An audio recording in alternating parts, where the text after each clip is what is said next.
कुछ समय बीता और नामकरण संस्कार का समय आया। किसका समय आया? जोर से कहिए, नामकरण संस्कार का।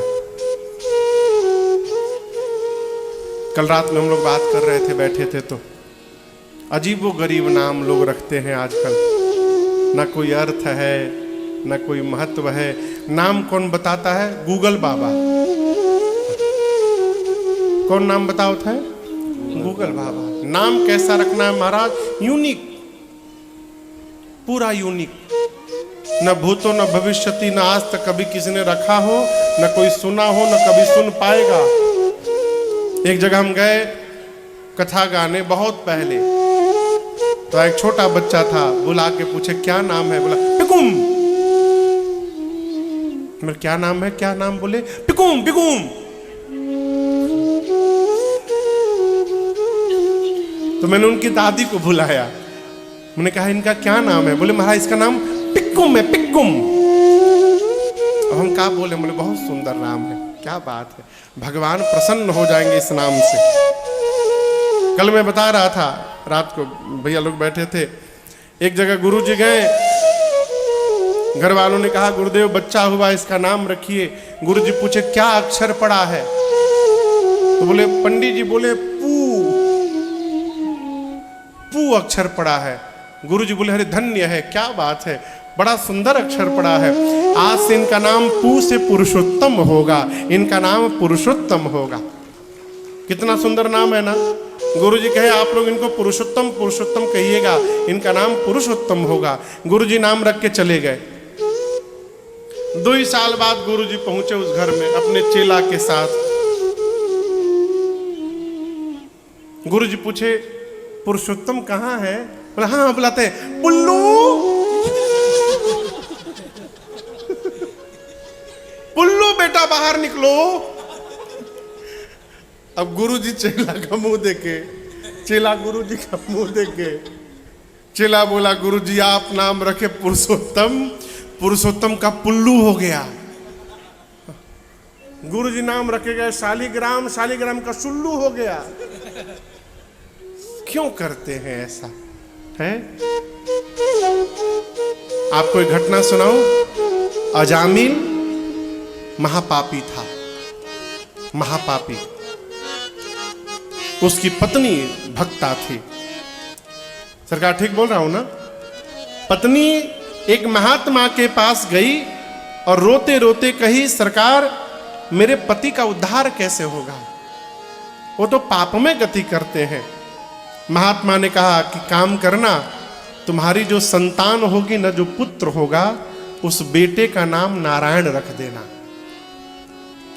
अजामिल को बेटा हुआ। भागवत जी का प्रसंग है, भागवत जी में है ना, भागवत जी का प्रसंग है, श्रीमद् भागवत जी की कथा में आता है। अजामिल को बेटा हुआ, उसका नाम रखा नारायण। पापी था वो, लेकिन अपनी बेटे को बहुत प्रेम करता था। और आपको बताऊं, उसके जब प्राण निकलने का समय आया ना, तो अपने बेटे को बुलाने लगा, नारायण कहाँ हो? हे नारायण कहाँ हो तुम? हे नारायण एक बार मेरे सामने आ जाओ, नारायण कहाँ हो तुम? वो बुला रहा था अपने बेटे को, लेकिन कौन आया पता है?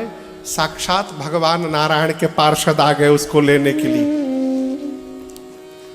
अब यदि वो अपने बेटे का नाम पुल्लू रखा होता तो क्या भगवान आते? कहते महाराज नहीं, नाम तो अच्छा रखे, पुकार का नाम एक रख लिए घर में। क्या नाम रखे पुकार का? भी कोई मिला हमसे, कौन मिला पता नहीं, कह रहा था बाबू का नाम चीनी रखे हैं। हाँ। हम चुपचाप सुनते रहे, कुछ बोले नहीं हम। असली नाम याद नहीं आवत है, पुकार के नाम ही जिह्वा पर बार बार आवत है। इसलिए मेरी प्रार्थना है, ये गधों की दौड़ में हम भी न दौड़े। आंख में पट्टी बांधकर वो यूनिक नाम रखे तो हम वो यूनिक रखेंगे। नाम रखिए, भगवान के नाम रखिए। भगवान के ही इतने अच्छे अच्छे नाम हैं, आप जिसकी कल्पना न कर सकें। हमारे बाबू हैं, उनके नाम का हमको आज तक कोई मिला नहीं दूसरा। कहो मिला? अपने बाबू का नाम कभी कोई नहीं मिला। तो क्या यूनिक नाम है? यह है नाम क्या है? शांतम। क्या नाम है? सुंदरकांड के प्रथम श्लोक का पहला शब्द है, दूसरा कोई नाम ही नहीं मिला। बिना इनके बाबू का नाम है मौलेश, आज तक दूसरा कोई नाम नहीं मिला। नाम भगवान का ही रखिए, ये एक से एक अद्भुत नाम है। नाम बहुत विचार करके रखना चाहिए, क्यों? नाम से जीवन पर प्रभाव पड़ता है, ठीक ना? नामकरण संस्कार का समय आया, पूज्यपाद गुरुदेव भगवान को आदर पूर्वक श्री चक्रवर्ती जी ने बुलवाया है। गोस्वामी जी कहते हैं, नामकरण कर अवसर जानी, नामकरण कर अवसर जानी, भूप बोली पठए मुनि ज्ञानी, भूप बोली पठए मुनि ज्ञानी, करि पूजा भूपति यस भाखा, करि पूजा भूपति यस भाखा, धरिय नाम जो मुनि गुणी राखा, धरिय नाम जो मुनि गुणी राखा,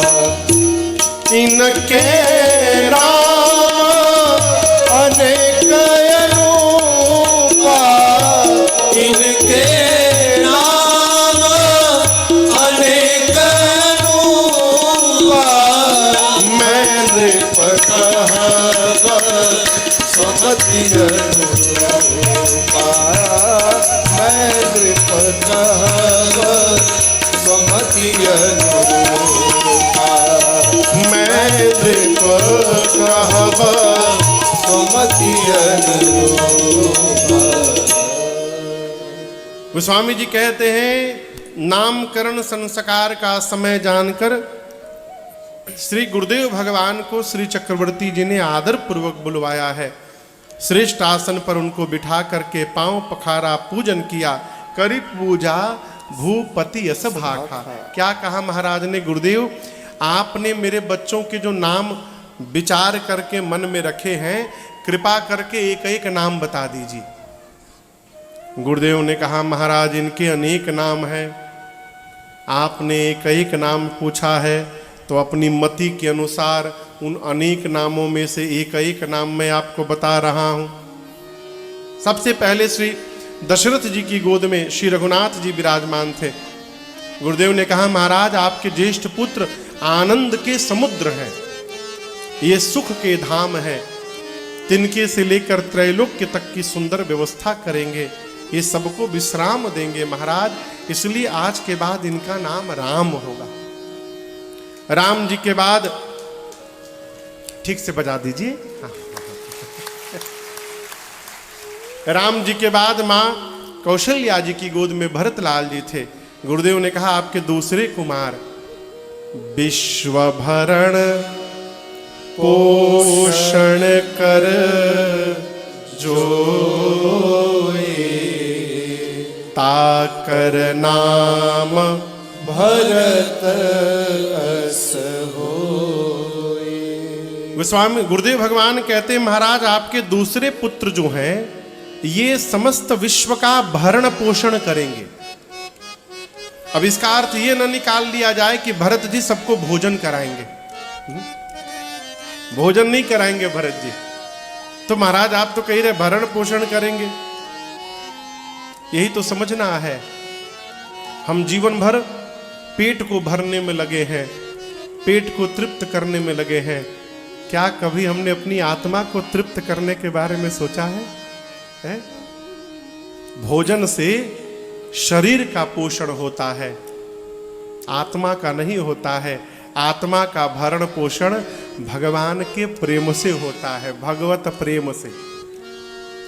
भगवत प्रेम के बिना ये आत्म तत्व तृप्त होने वाला नहीं है। और ये भरत जी कैसे तृप्त कर देंगे? तो आपको बताऊं, भरत जी एक बर्तन है, बर्तन, पात्र। पात्र यानी बर्तन। बर्तन समझ रहे हैं ना? यहां क्या बोलते हैं छत्तीसगढ़ी में? बर्तन ही बोलते हैं। भरत भैया एक बर्तन है, और उस बर्तन में क्या भरा हुआ है? तो श्री सीताराम जी का प्रेम रूपी अमृत भरा हुआ है। यानी भरत जी के भीतर राम प्रेम भरा हुआ है, लबालब।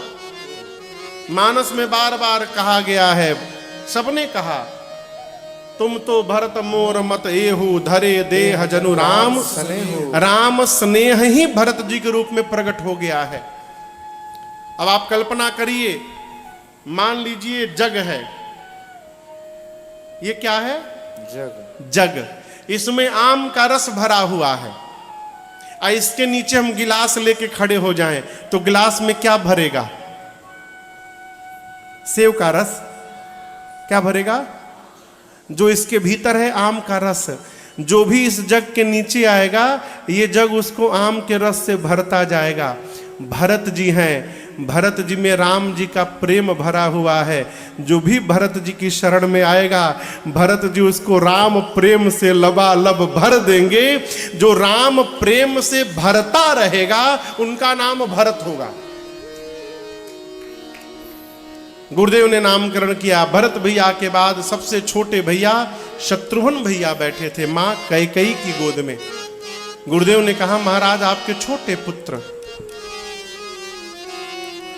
जाके सुमिरन ते रिपुनासा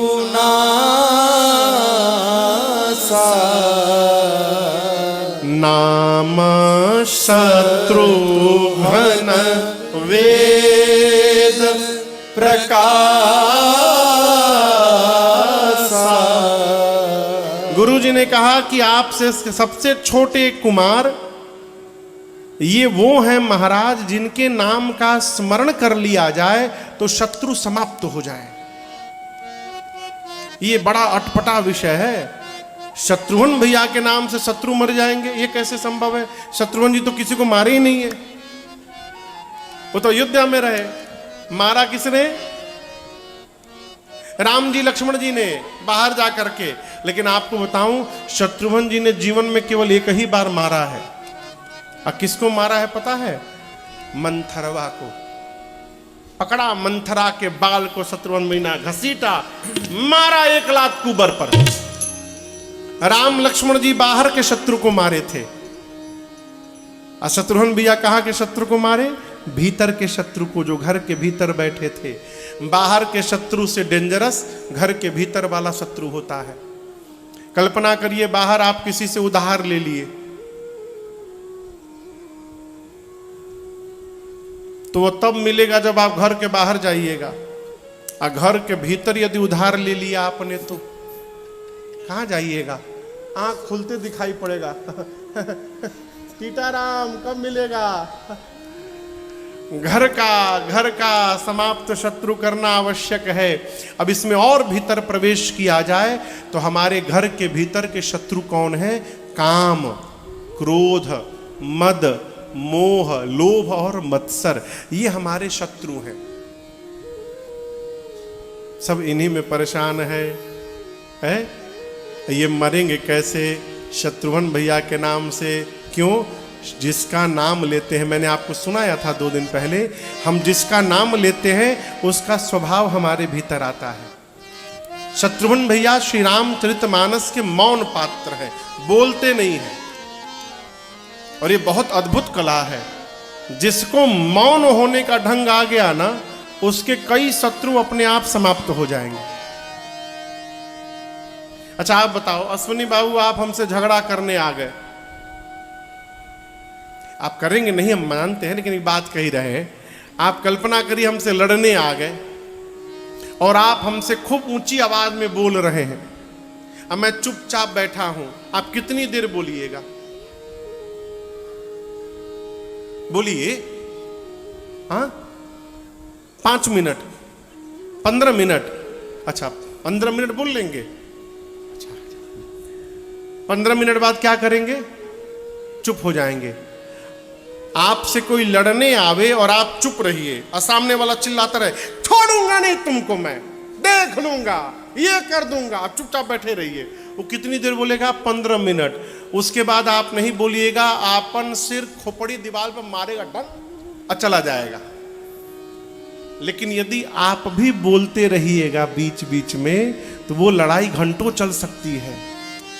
और यदि आप चुप हो जाएंगे तो वो लड़ाई तुरंत समाप्त हो सकती है। इसी प्रकार जिसको चुप होने का ढंग आ गया परिवार में, उसके कई शत्रु समाप्त हो जाएंगे। ये महामंत्र है, बोलबे मत करिए। कोई लड़ रहा है, लड़ने दीजिए, आपका क्या बिगड़ जाएगा? नहीं हम छोड़ेंगे नहीं महाराज, तो लड़िए जाकर। छोड़ेंगे नहीं तो लड़िए। मौन होने का स्वभाव बनाइए। इनका नाम आज से शत्रुघ्न होगा। अब सबसे अंत में मां सुमित्रा की गोद में लक्ष्मण भैया बैठे थे। गुरुजी ने कहा, लक्षण धाम राम प्रिय, सकल जगत आधार, गुरु वशिष्ठ तेहि राखा, लक्ष्मण नाम उदार। गुरुदेव ने कहा, आपके तीसरे कुमार समस्त शुभ लक्षणों के धाम हैं, राम जी के प्रिय हैं, ये शेष अवतार है महाराज। आज के बाद इनका नाम लक्ष्मण होगा। पूरी सभा एक स्वर में बोली, बोलिए रामलला सरकार की जय, बोलिए भरतलाल सरकार की जय, बोलिए लखनलाल सरकार की जय, बोलिए शत्रुघ्न लाल सरकार